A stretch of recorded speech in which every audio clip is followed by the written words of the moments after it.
Welcome back to chapter 2. Today we're going to talk a little bit about what we are seeing in the world and how that is impacting our organizations and our corporations. So a big important factor for any organization right now is the leadership.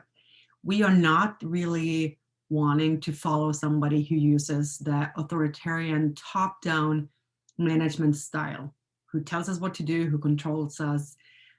It just doesn't sit right in 2021. And so we are seeing some convergence between social movements, things that happen in society where people get together around a cause, around a passion, around some charismatic leaders, and they organize willingly and freely. And so we have seen the convergence, meaning corporations moving in that direction more than in the past. So organizations are typically signified by structures that tend to be pretty stable. It tends to take a long while for us to change things.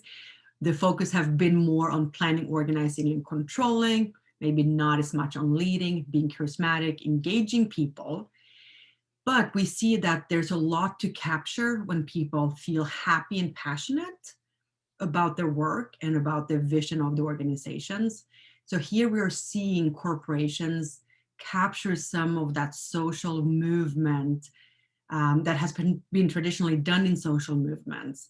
And so we're seeing more connection virtually, more or less, I should say, more informal policies, practices, procedures, less of the formal ones, and letting people choose more of what they're passionate about. And I think as we go into, the 2020s and further, I think we will see more of this, because as we unleash people's opportunity to be creative in organizations, we will be more productive. And the challenge for managers will be to let go, to delegate, to empower, so we can see that happen. But many of the tech organizations in the Bay obviously are already doing this. We are in a networked world. This provides ease of finding people, ease of connecting, ease of communicating. Clearly, we miss out on some, some of that understanding that happens when we come together face to face. We miss the body language and some other things. So we do, lack in maybe collaboration and cohesion, but we pick things up in efficiencies and speed. So if we can have both in organizations, that will set us up more strongly for success. The concept that we will come back to a lot in this course is the learning organization. This applies to you as a person, obviously, as well. So we want to make sure that we have a learning approach where we continuously improve when we get new information, when we learn new things. We change the way we do things if they don't work well. So we need to put that ego aside. We need to put that sunk cost aside, the ownership we feel when we have created something and now it's no longer valid, right? Oh, that's painful. You're going to get rid of that process. I just created that document. It took me 2 years, right? So a learning organization is one that is doing this continuously, where everybody's learning and developing constantly. We share information. We teach each other.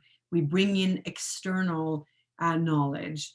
And we just, we get good at problem solving. We continuously and systematically look at the problems we have in the organization. We try to fix them. We experiment. We do pilot studies. That didn't work. What else can we do? We learn when things go wrong or when things go well. So we do post hoc analysis, and we actually fix things as a result of those post hoc analysis. Sometimes we even do pre-analysis and thinking about what could go wrong, and we fix it before it happens. And knowledge sharing, I've talked about that before in other pieces. How do we get knowledge shared? It's tricky. You're here in a college. We're using Canvas as a learning management system. That has limitations. We use email. That has limitations. We use videos. That has limitations, right? How do we actually transfer knowledge well in organizations?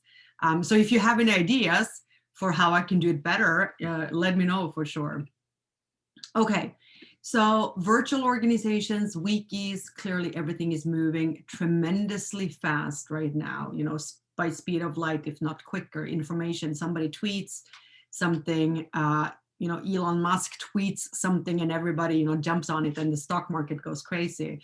Here, he just tweeted a couple of days ago that he loves Etsy, and all of a sudden the Etsy stock is just, you know, shooting into the sky. So everything is moving super fast. So virtual organizations, we all live in them right now. We just connect using technology.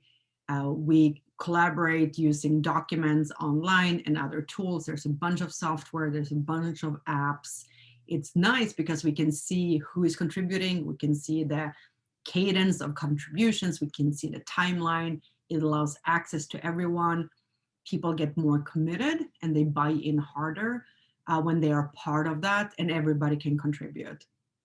So for that, it's just a great today, right? If this pandemic happened, you know, 15 years ago, we would not be in this situation.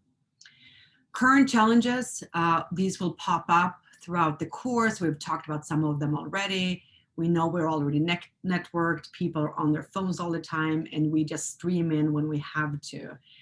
I already mentioned Etsy. People are having, you know, multiple jobs. They create their own little businesses, whether that is Fiverr or Etsy and other places where they can sell their services. So you might have a day job, you might go to school, and then in the evenings you're selling your services or products on one of these, you know, platforms that lets us do that. Number 10 over here, obviously increasing collaboration. And as you can tell, I'm not going linear on this page. I feel that most of this stuff is pretty common. We know what it is. Please go back to the textbook where they, you know, do deeper dives on each of these as well. But we collaborate more. We want to collaborate with companies. We want to collaborate with our customers. We want to collaborate across. And so finding ways to do that is something that companies and individuals are looking at. Rise of millennials, millennial values, flatter organization, increased communication, speed of career growth are some of theirs, increased need of leisure and free time, as well as being connected 24/7. We're also going to have Gen Z coming into the organizations pretty shortly here and see what happens with that. It's a Gen Z, right? The generation after all our millennials. I've talked about personalization, customizations before. Increased concern for environment, right? We have a global crisis for our environment, and the way we are living our lives is destructive to our climate and to our environment. And so we see some organizations, some companies at the forefront of those solutions, but not everyone, of course.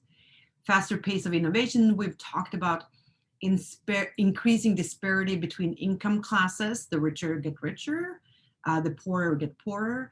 And we see that very much in the United States. The Europe do not see those clashes as much, but that is something to keep in mind as, you know, we go about revising maybe HR structures. We think about benefits. We think about what government can do. This is not a government class. This is not a personal politics class, right? We don't bring in our personal politics. But awareness of that, as well as that being a big external factor that can impact our organization. I feel I'm talking super fast today. Rising global instability. If you pay attention to the global news, you know that we are paying attention to all the big countries, right? And the big powers on this globe. We have the US, we have Russia, we have China, we have India, we have Europe, the European Union. We have Africa, right, with a lot of Chinese interests going into Africa as well as South America. So quite a bit of things happening globally. All right, that's going to wrap it for today. I'll see you for the next one. Be safe and stay healthy.